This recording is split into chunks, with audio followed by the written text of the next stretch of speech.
Hello friends, आज मैं गुड़हल के लिए एक बहुत ही बढ़िया खाद बताऊंगी जिसमें पोटेशियम का भंडार है और इससे पौधे की जो मिट्टी है वो उसका जो पीएच है वो बैलेंस रहेगा। मिट्टी स्लाइटली एसिडिक बनेगी, पौधा जो है रुकी हुई ग्रोथ फिर से शुरू होगी। पौधे में इस टाइम आपको बहुत सारे ऐसे जो कमियां हैं वो दिखने को मिलेंगी, जैसे पौधे की ग्रोथ रुक जाना या पौधा जो है कमज़ोर बेजान सा लगने लगता है और पौधा जो है उसके पत्ते जो है लाइट ग्रीन कलर के आने लगेंगे और पौधे में बिल्कुल भी कलियां नहीं बन रही हैं। तो इसके लिए ये जो खाद है बहुत ही चमत्कारी खाद है। घरेलू तरीके से पोटेशियम खाद बहुत अच्छी मात्रा में आप पौधे को दे सकते हैं और इसके लिए मैं हमेशा से आपसे वीडियोस भी शेयर करती हूं। जो ऑर्गेनिक जो घरेलू खाद होते हैं वो पौधे को कभी भी नुकसान नहीं पहुंचाते, मिट्टी को भी उपजाऊ बनाए रखते हैं। तो आज का जो खाद है ये मिट्टी के जो पीएच है उसको बैलेंस करेगा ताकि पौधे की जो ग्रोथ रुकी हुई है वो ग्रोथ जो है फिर से शुरू हो जाए। पौधे बहुत ज़्यादा लंबे हो रहे हैं, लेगी हो रहे हैं, तो प्लांट को आप हल्के हल्के ट्रिमिंग कीजिए, यानी कटाई छटाई कीजिए। कम से कम आप 8 से 10 इंच की ट्रिमिंग कर सकते हैं। इससे क्या होगा, पौधे में जो नया ग्रोथ आएगा उसमें फ्लावरिंग भी शुरू होगी। अगर आपके प्लांट में 1 या 2 ही ब्रांचेस है तो आपको शायद लग रहा होगा प्लांट को काटने से प्लांट ख़राब हो जाएगा। बिल्कुल नहीं है, ऐसा नहीं है। आप प्लांट को हल्की हल्की ट्रिमिंग कीजिए, लेकिन एक साथ बहुत ज़्यादा कटाई छटाई नहीं करनी है। आप कम से कम 8 से 10 इंच की कटाई छटाई कीजिए। आपके पुराने प्लांट पे करनी है। अगर नर्सरी से नए पौधे लाए हैं उसमें आपको अभी कटाई छटाई नहीं करनी है। कम से कम प्लांट 6 महीना पुराना हो, उस प्लांट पे अगर बहुत ज़्यादा लंबे ब्रांचेस हैं तो उसकी हल्की हल्की आप ट्रिमिंग कर सकते हैं। इससे कोई नुकसान नहीं है और इससे क्या होगा, पौधे में बहुत सारे नए ग्रोथ आएंगे, ब्रांचेस आएंगे। साथ में आपको पौधे में नाइट्रोजन खाद ज़रूर से देना होगा। कोई भी कंपोस्ट जैसे वर्मी कंपोस्ट हो या कावडांग कंपोस्ट, दोनों में से कोई भी देना होगा। साथ में मैंने लास्ट वीडियो में मैंने जो खाद का शेड्यूल बताया है उनको ज़रूर से फॉलो करना पड़ेगा ताकि पौधे को हर एक प्रकार के न्यूट्रिशन मिल जाए। और इसके बाद आपको जो मैं आज जो खाद बताऊंगी वो लास्ट वीडियो में जो खाद मैंने बताई है उनको देने के बाद आपको आज का जो खाद है वो देना पड़ेगा। और ये देने का जो गैप है, यानी कम से कम आपको 10 दिन के गैप में देना है। और ये जो प्लांट है इसमें हर एक प्रकार के न्यूट्रिशन अगर पहले से ही मिल जाएंगे तो इसके बाद जो हम पोटेशियम खाद घरेलू तरीके से डालेंगे उसका असर बहुत जल्दी से दिखने को मिलेगा। अक्सर ये आपको लगता होगा जो घरेलू खाद है उनका असर पौधे में नहीं दिखता, क्योंकि पहले से मैं हर एक वीडियो में जो खाद बताती जाती हूँ उनके लिए मैं कंटिन्यू आपसे शेड्यूल भी बताती जाती हूँ, कौन से खाद के बाद क्या खाद देना है, कौन से मौसम में क्या खाद देना है। और अगर आपके यहाँ बारिश बिल्कुल भी नहीं है, पौधे बिल्कुल सूखे पड़े हुए हैं, तो उनमें आप जो दे सकते हैं वो है सरसों खली खाद। सरसों खली खाद देने से पौधे को भी बहुत अच्छे से नए जान मिलेगी। और सरसों खली खाद जो होता है ये एक कंप्लीट खाद होता है। तो इस टाइम अगर आपके यहाँ बारिश नहीं है तो मौसम अच्छा है तो आप सरसों खली खाद भी पौधे में इस्तेमाल कर सकते हैं। इससे आपके जो पौधे जो हैं सूखे बेजान पड़े हुए पौधे हैं जिनमें नई ग्रोथ नहीं है उनमें नए ग्रोथ आ जाएंगे।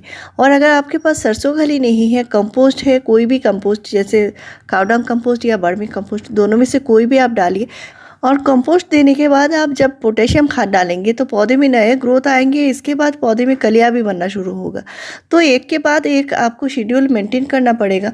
आज का जो खाद है इसमें भरपूर मात्रा में पोटेशियम है, फास्फोरस है, आयरन है, जिंक है और इसमें बहुत अच्छी मात्रा में मैग्नीशियम भी है। तो प्लांट को अच्छी मात्रा में आप इससे पोटेशियम दे सकते हैं। और जितने सारे न्यूट्रिशन मैंने बताए हैं इसे देने का फ़ायदा ये है, पौधे को हर एक प्रकार के न्यूट्रिशन मिलेंगे। और ये घरेलू चीज़ है तो ये है आलू के छिलके। यहाँ पे मैंने 8 आलू के छिलके लिए हैं और जिनमें भरपूर मात्रा में न्यूट्रिशन है। इसको आप बहुत अलग अलग तरीके से दे सकते हैं। इस पर मैंने कई बार वीडियोज़ शेयर करके रखी हैं।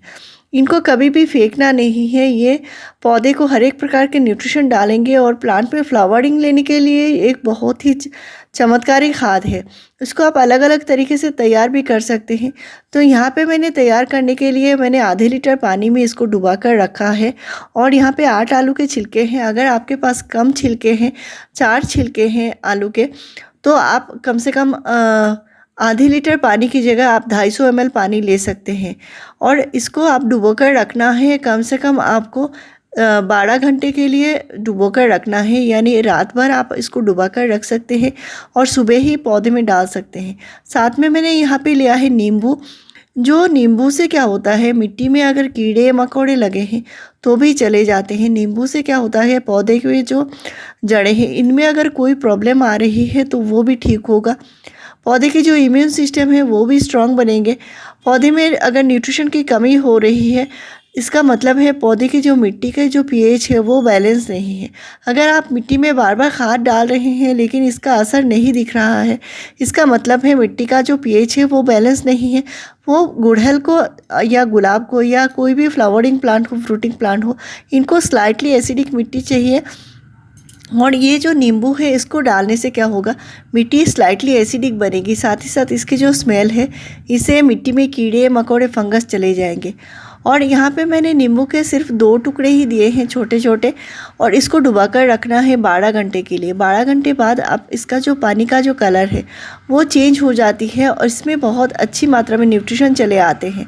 अगर आप इसको उबालना चाहते हैं तो आपको उबाल भी सकते हैं, लेकिन मैं जो तरीका आगे बताऊंगी इसे उबालने की ज़रूरत नहीं है। मैंने अलग अलग तरीके से अपने चैनल पर शेयर किया है। आप आलू के छिलके जो हैं इनको अगर धूप में सुखा सकते हैं तो भी इनको सुखाकर ड्राई करके पाउडर बना सकते हैं। नींबू के जो छिलके हैं इनको भी आप धूप में सुखाकर इनको पाउडर बना के पौधे में इस्तेमाल कर सकते हैं, लेकिन बरसात में इस्तेमाल आपको नहीं करनी है। बरसात में किसी भी तरह के छिलके को डायरेक्ट पॉट की मिट्टी में जाने नहीं देना है, क्योंकि इससे मिट्टी में फंगस लग सकती है, पौधे में नुकसान हो सकती है। बरसात के टाइम आपको और एक काम ज़रूर से करना होगा, वो है मिट्टी में अगर पुराने फूल पड़े हों, पत्ते पड़े हों, वो तो अक्सर होते ही हैं, लेकिन आपको मिट्टी हमेशा से क्लीन रखनी है। मिट्टी में अगर घास फूस उगे हैं उनको भी क्लीन करके रखना है। मिट्टी आप जितना ज़्यादा क्लीन करके रखेंगे, पौधे में कीड़े मकोड़े फंगस कम लगेंगे। पौधे का जो भी आप न्यूट्रिशन डालेंगे वो पौधा अच्छे से अच्छा एब्जॉर्ब कर पाएगा। मिट्टी की हल्की गुड़ाई आपको करती रहना है। और ये जो खाद है बनकर रेडी है। ये 12 घंटे बाद इसमें थोड़ी थोड़ी फर्मेंटेशन शुरू हो चुकी है और ये पौधे में देने के लिए तैयार है। लेकिन इसको ऐसे ही नहीं देना है, इसको देने का तरीका है, और सही तरीके से डालेंगे तो कभी भी पौधे में नुकसान नहीं होगी। हमारे जो गुड़हल के पौधे हैं इनमें बहुत ज़्यादा जो केमिकल खाद है उनको डालने की ज़रूरत नहीं है। ये ऑर्गेनिक खाद से ही बहुत अच्छी मात्रा में फ्लावरिंग करते हैं। लेकिन आपको और एक बात जो ध्यान रखनी है वो है मिट्टी हमेशा गीली नहीं रखनी है, चिपचिपी नहीं रखनी है। अगर हमेशा से आप मिट्टी चिपचिपी रखेंगे, गीली रखेंगे, तो वो खाद देने का कोई भी फ़ायदा नहीं रहेगा। तो मैं क्या करती हूँ, जब भी किसी पौधे में खाद देना होता है उस प्लांट को मैं थोड़ा सा शेड में कर देती हूँ। इसकी वजह से क्या होता है, बारिश का जो एक्सेस पानी होता है वो मिट्टी में नहीं रहता और मिट्टी थोड़े थोड़े सूखने लगती है। तो मिट्टी जब थोड़ा सा ड्राई होने लगेगी, इसके बाद हम खाद डालेंगे, उसका असर आपको जल्दी से दिखने को मिलेगा। इसीलिए मेरे पौधे में कभी भी फ्लावरिंग की कमी नहीं होती, और ये राज की बात मैंने आपसे शेयर कर दिया है। तो इसके लिए आप देख सकते हैं नीचे नीचे जो चीज़ बैठी है, यानी जो छिलके हैं, इनको बिल्कुल नहीं मिट्टी में जाने नहीं देना है। इसके लिए आपको छलनी से छान लेना चाहिए। और ये जो खाद है इसको आप 15 दिन के गैप में पौधे में इस्तेमाल कर सकते हैं। और मैं जो खाद आपसे शेयर करती हूँ उनको ज़रूर से फॉलो कीजिएगा, ताकि आपके पौधे जो हैं मेरे पौधे की तरह हमेशा से फ्लावरिंग करते रहें। तो ये जो खाद बनी है इसको आपको अच्छे से डाइल्यूट करना पड़ेगा। लेकिन और एक चीज़ मिलानी है, और ये है हल्दी पाउडर। हल्दी पाउडर में भी भरपूर मात्रा में न्यूट्रिशन होता है।